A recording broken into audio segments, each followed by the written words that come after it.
Hi, welcome to Haven. This is a podcast that's a safe space for curiosity and conversation. I'm your host, Haven, and today I'm curious about the facts of life and other lessons my mother taught me, part 2.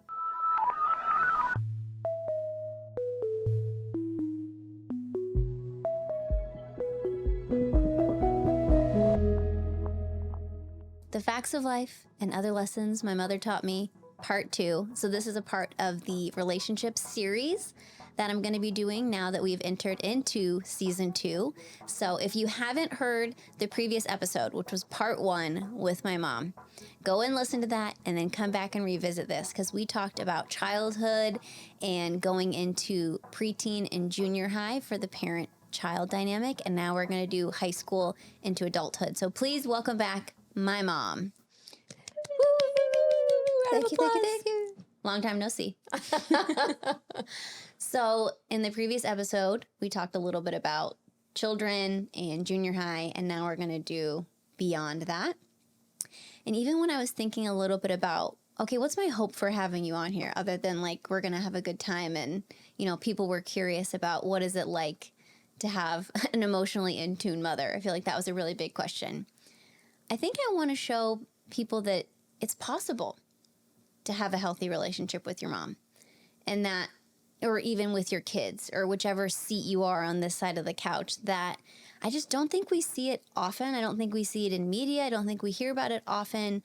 And it's not without hard work or conflict or snags. Like, it's two humans, but I want the takeaway to be, it's absolutely possible to have a great relationship with your mom, or if you didn't have one, for you to draw a line in the sand and do that with your children. And I'd like to add that it's never too late to have a good relationship with your children.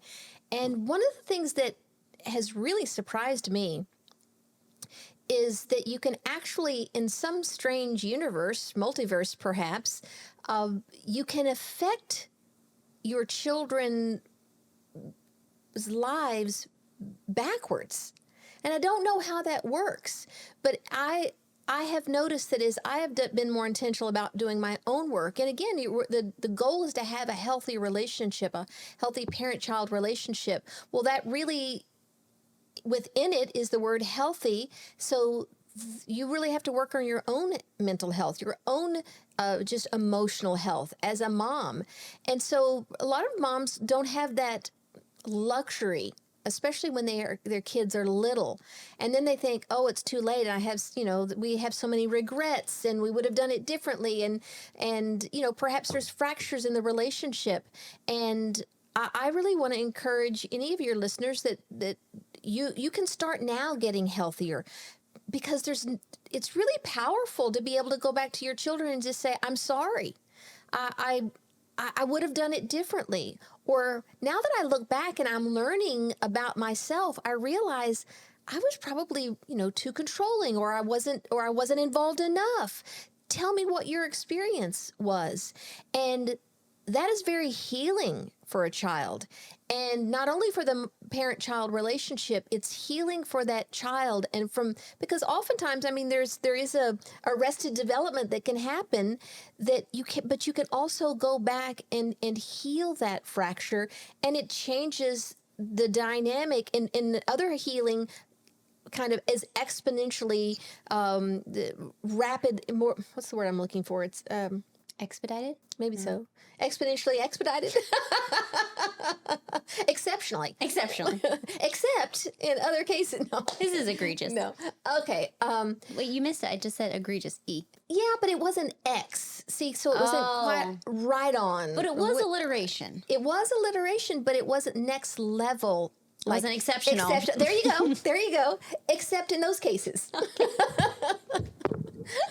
Okay, sorry. Where were we? I think we were talking about that if you do the healing even retroactively, then other healing can build upon that even faster. I really like that. I'm a super fan of Dr. Becky. She wrote that book, Good Inside, that I love. And I'm a super fan of Dr. Becky because you're a super fan, and I see the impact that she's had in your life as you are raising these beautiful grandchildren. I've never met you, Dr. Becky, but I'm a big fan. You are just incredible. But she has a TED Talk where she was basically saying, like, imagine, even as an adult, like, what if your parent called you and said, hey, I'm so sorry. Like, exactly what you just said. And she was saying that, like, it's never too late to write the last page of that story. Like, you think, oh, that chapter's closed. You can go back and add a page to it. And, like, how would that feel? Like, you feeling to receive that would feel amazing. So why don't we give our children that opportunity too? It's so healing on so many different levels, too, because children really do, we really do create their concept of God very much connected to the relationship with their parent. So if you can kind of go back and adjust something, like there was a fracture, a broken bone, you got to go back and actually kind of re-break it and let it heal. But it's also going to be stronger, or there's going to be scar tissue which is stronger. But if you let it then heal, then that's going to affect their most intimate relationships with their friends, with their spouses, their relationship with their concept of God. And then with themselves, because when that happened to them, you were God to them. So even if it didn't feel right to them and it hurt them, and growing up they're realizing, oh, she shouldn't have done it that way, there's still a little part of them that's questioning because, well, my parents did this. And so to even just say, no, I want to name it. That was not right. That was not healthy. That was coming from my own pain, and I put it on you, or that was becoming my own ignorance, but the impact was still the same. It clears it up and it makes it clear so the child can then actually move forward with right information, not this cloudy, well, it didn't feel right, but my mom said it and maybe I was wrong, and just clear it up so that healing can grow, more in a more healthy way from that point forward. And I think it's so interesting of, like, yes, the parent's voice can be the voice of God, but it also turns to be their inner voice and how they think about, even in their head, where I remember this when I was dating Aaron and he spilled something and he was like, oh no, like he was so distraught. And my reaction was, accidents happen. Like, and it was something was broken and it meant, a lot to me or something, but I truly was like, accidents happen. And he kind of was dumbfounded. It never occurred to him that if you break something, even if it's valuable to someone else, that, like, it's an accident. And that's when I realized, oh, it's because you said that growing up. Everything, it was just immediate, like, accidents happen. And it became my inner voice. Yeah. And I love hearing that. And I know that there are other voices in your head that are from me, that were from my own. I'm going to stop you. You're too hard on yourself. You're making this really big. And I promise you, like, you said that once where you're like, yeah, my therapist was like, you know what, Lisa, you definitely were a good enough mom. And that was enough. I'm sure it was more poetic and meant more to you. And I was like, you were more than good enough. Like, you're so hard on yourself. I think you were wonderful. Well, I appreciate that. And actually hearing that I was a good enough mom was relieving to me, because I had the pressure to be internal pressure to be a great mom or the best mom or a wonderful mom. And it was actually quite a gift of grace to hear you were a good enough mom, because then I can just breathe and relax and realize I'm going to make mistakes, and that's okay. I'm a good enough mom. It's so interesting though, because to me, you were great because of that. Like, I think we're saying the same thing with different words. Like, to me, that's greatness.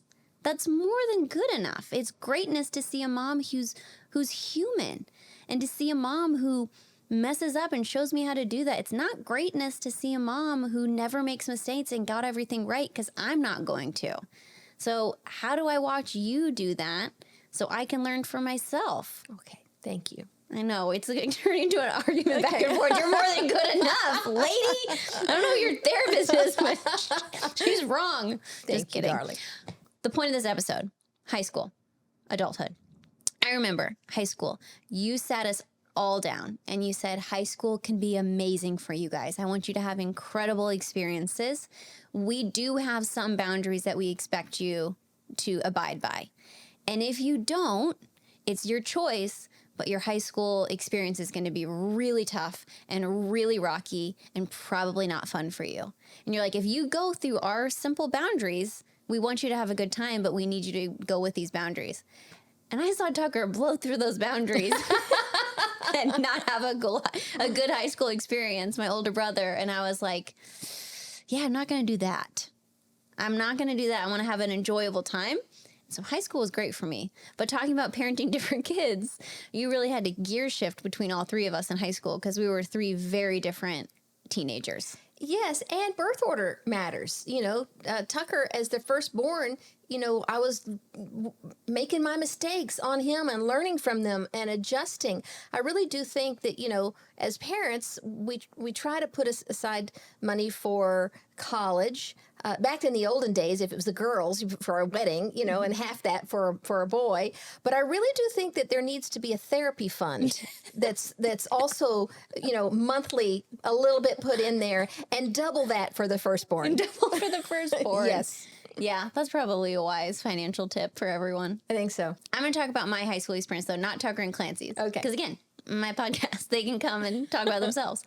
But for me, I had a great time, but I remember it wasn't from not doing the stuff I wanted to do. I remember at like 2 a.m, my friends are like, let's sneak out and go TP. And I was like, let me ask my mom. I was like, well, let's just see. I remember waking up being like, Mom, can we go TP this person's house? And you were like, yeah, just set the alarm when you're back so I know you're back. And I just went to my friends. I gave them a thumbs up. They're like, you literally woke her up to ask her? And I was like, yeah, I'm not about to sneak out of here. Like, that doesn't sound great with me and my moral code, but I'd love to go TP and vandalize this person's house. There's gray areas. If I remember correctly, Okay. which I may not, first of all, I was thrilled because some of my best memories as a kid were doing these pranks. You're such a prankster. I love pranks. And so I wanted you to have that experience. But I think I also said, as long as you set the alarm when you get back in and go back the next day and clean it up. I forgot that part. I mean, I'm sure maybe we did it. I don't know if we ever actually did. And I just don't remember you saying that. Okay. All right. So my bad to Marcus Dingler. Oh, they loved you. His mother loved you. I loved his mother. I know you did. No, I love Brett Hawkins' mother. Oh, that's the one. Yeah. But I liked Marcus too. I liked both of them. I loved her so much. Man. Fell in love with her and not Brett. I think she fell in love with you too. Yeah, man. Who wouldn't? Thank you. Now a quick pause to hear from my sponsors. This episode is brought to you by Efficientaid. Efficientaid offers fractional virtual assistants whose sole purpose is to help people who are making a difference. Are you bogged down in your email and still managing your own calendar? Delegating those tasks to a high-caliber career assistant can free you up to utilize your time towards the areas of your best and highest use, allowing you to focus on the areas you truly thrive in. Learn more at efficientaid.com. That's efficient, AIDE.com. Okay, back to the episode. We did say this was supposed to be mini episodes. In the last episode, we ran long because we just were having such a great time. And we need to move faster. Okay. So let's go to adulthood. Okay. And I think this is actually the biggest gear shift that mothers need to make. Children are going to go into adulthood regardless, but I feel like you did this really, really well, where there was a shift where you were also like, hey, I'm not going to mother you and tell you what to do at all. To the extent where I'd be like, no, please tell me what to do. But I got to ask. It was all my choice. And where I would see a lot of my grown friendships now having contentious relationships with their mothers is because the mothers are still parenting them and not gear shifting into this new phase of adulthood. So how did you do that? And what did it look like on your side of the fence? That's the first question. It's going to be a long question. The second one is, I remember you told me once, especially with young boys, if moms don't cut the umbilical cord, then the sons have to do that specifically, and it gets very, very painful. So how did you do that with me as a female, and then how did you do that with Tucker as a male, which is different? Well, even using that little analogy, it's not even that if moms don't cut the umbilical cord, I like it better if the mom doesn't untie the apron strings, because that's even more gentle. That's even more, it's just, okay, it's time. I'm taking off the apron strings. You're done cooking, buddy. And now let's see who you're going to become. And And if you don't, then yes, then there has to be some kind of rebellion, because there has to be individuation. Otherwise, it's not healthy. So I think if moms can consciously untie the apron strings, knowing it's going to happen, it can either be gentle or it can be harsh. It can either be on your terms, which is, okay, I'm going to just do this slowly, or it can be on the child's terms, which is, no, I'm living my own life. I'm doing it my way now, Mom. Sayonara. So that's one thing. As far as your first question goes, I'm going to just speak for myself in that it wasn't that hard, because I had learned that each person is very, very individual and very different. We all have our own path. I think we are born with, our own path, our own ways of being, distinct essence and personalities.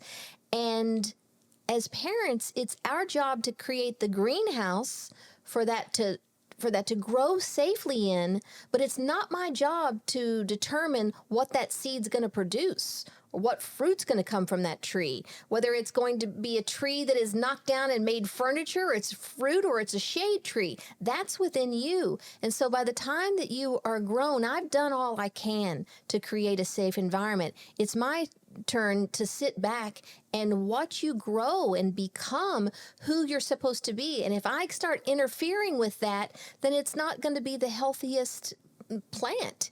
And so I think I really just so deeply, firmly believed that to have a position of curiosity and awe and respect and trust in the growing process. So it's actually a privilege to get to watch you each become who you are. And it's kind of like the kids then have to switch to and be like, okay, I had a picture of my mom growing up. Like, who is my mom outside of being the secondary character to my story? Like, who was my mom before me? Who is my mom now? Like, even as an adult child, it's interesting to go back and revisit. So one thing that we did, which was really fun, was we went to lunch and I was like, what if we pretended that a mutual friend connected us and we have no idea about each other, and this is our first lunch, and we ask all of the questions, like, where are you from? Like, what siblings do you have? What'd you do for work? And it was cool because I would ask questions kind of knowing the direction, but then you would kind of give me something else I didn't anticipate. Or I would intentionally ask a follow-up question that I knew was probably wrong or like off on a trail, because that's what I would ask someone I didn't know. And you would be like, well, actually, I went this direction. And it was so fun to get to know each other as peers and adults. Yeah, I loved it. I had so much fun. I could do that just all day long. And yes, we kind of know the general idea, or we think we do, but what's really fun is when we don't. And what's also fun is when the stakes aren't as high with a friendship, because on that day we were kind of shopping and we walked into this bookstore. And, back in the day, they had a lot of Christian bookstores. Now there's more of a kind of spiritual bookstores and things. And so we walked into this, and I said, do you like these kind of bookstores? And you said, no, I think they're silly. Do you like them? And I said, yeah, I'm pretty fascinated with a lot of these authors. And she's, well, what do you like? What do you like about it? And I said, well, I guess it's kind of like you're visiting a whole nother world. This is not a country or a bookstore or a world that I grew up in. And you get to go to a foreign country. You can decide whether you go to Italy, you can decide whether you like pasta or want wine with every dinner, or, whatever that culture. But at least you're exploring it with curiosity. And so for me at 60, I just love still exploring. And, I could tell in your eyes, and what you said was, well, that makes sense. It was no longer, well, that's silly. That's not for me. But it was like, oh, okay, I can kind of get why you would be interested. Mm-hmm. And so I think that's one of the reasons that it's really healthy to not just assume we know each other, but really get to know each other at every age and stage afresh, because hopefully we are a little bit different because we're growing. So even if it's not taking your mom out to lunch and pretending you don't know each other, we all have relationships. So do you have any takeaway for the listeners who may want to revisit a relationship that they haven't considered from a different angle recently? Well, I hadn't really thought about that, but when you asked that question, I thought, the very first person to have that getting to know you lunch with is yourself. Because I do think that we just think, well, this is who I am. This is who I've always been. And there may be ways that we're that way because of our own parents' relationship or our own culture. And we can kind of actually ask ourselves the question, but is that really me? So I would say, ask the questions about who you are. And then I would say, be who you are. Because I believe that warts and all, blind spots and all, weaknesses and all, that nothing is lost, that we are exactly who we're supposed to be, and that the people in our realm need us to be that person. They don't need us to be somebody you look up to. They don't need us to be Haven. They don't need us to be me. They don't need us to be, somebody on television. They need us to be you. So be the youest you can be, knowing that also means there's some things that you're still growing and you wish were different. But maybe that little edge, that little thread in the Navajo rug that isn't perfect is exactly what that person needs. And it also takes the pressure off. We can just relax and be who we are, knowing that that's exactly who that person in our life needs at that moment. And we can always go back and say, I'm sorry if we mess up. That's such a beautiful note to end on. Thank you for coming, Mom. Thank you for mothering me. Thank you for mothering my listeners and giving them kind of insights into me, someone who I just think does relationships and motherhood so elegantly and beautifully and humanly. And it's a gift of my lifetime to be your daughter and have my life based on the foundation of love that you gave me. Well, thank you, baby. I love watching you grow and become a beautiful woman, more on the inside than outside. Thank you, Mama. Well, season 2, baby. We're in it. That was part 2. That was the facts of life and other lessons my mother taught me. So I hope you enjoyed it. This is going to be a season about relationships. And so it's going to take different twists and turns in the coming episodes, which are, by the way, weekly now. And so please tune in. I also want to welcome you to sign up for my monthly newsletter. You can go to havenpod.com and put your information in there and then have some goodies hit your inbox each month. And then just the typical, go to YouTube, Instagram, TikTok, at Haven the Podcast, follow, subscribe. And then my new request is to please share this with friends.